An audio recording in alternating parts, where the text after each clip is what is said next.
Hi guys, this is Ati Dap. So, yesterday, 6 a.m. from Hong Kong siya, applicant din, gustong pumunta dito. Tapos, tumawag siya sa akin. Actually, kagagising ko lang. Kagagising ko lang nung tumawag siya. So, sinagot ko na since wala pa namang hindi, 7 o'clock pa naman ako mag-start ng work.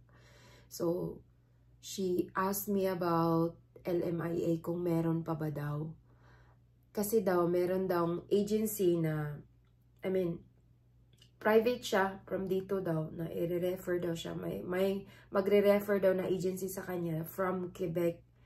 Ang pagkakaalam ko po na yung shinare ni Miss Menchi na regulated consultant, tsaka si Miss, anong pangalan nun? Nora ata. Mga regulated, registered consultant, nagtatrabaho sa mga immigration agency. Ang sabi po nila, tuloy ang processing ng LMIA, but on selected lang siya, cities and provinces inside Canada. Wala po doon ang Quebec na na-mention. Wala pong LMIA sa Quebec as of now. Merong balita na 6 months po siyang stop na walang ipoprovide na, walang hiring, walang magbibigay ng LMIA.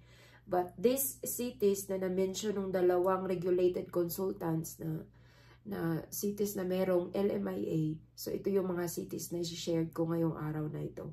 So these cities, meron siyang LMIA, but on these cities only na shinare ng mga regulated consultant.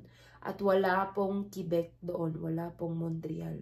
So ito, Halifax, Nova Scotia meron, Greater Sudbury, Ontario, Belleville, Ontario, Vancouver, BC, Winnipeg, Manitoba, Saskatoon, Saskatchewan meron, Moncton, Brunswick, ito pa, Lethbridge, Alberta. I'm from Alberta, so sa Lethbridge meron siya.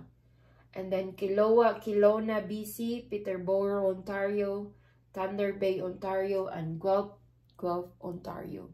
So these are the cities na pwedeng magbibigay ng LMIA sa low wage streams, guys. So yung nagpa-promise sa inyo na magbibigay ng LMIA from Quebec, wala pong sa Quebec. So, exempted po ang sa healthcare, construction, and food production. So, itong mga cities na nabanggit na ito, pwede po silang magbigay ng LMIA na applicants coming from outside Canada po. So, these are all good. Pwede silang mag-hire. But, yung Quebec, Montreal, wala po. Wala po silang LMIA as of now.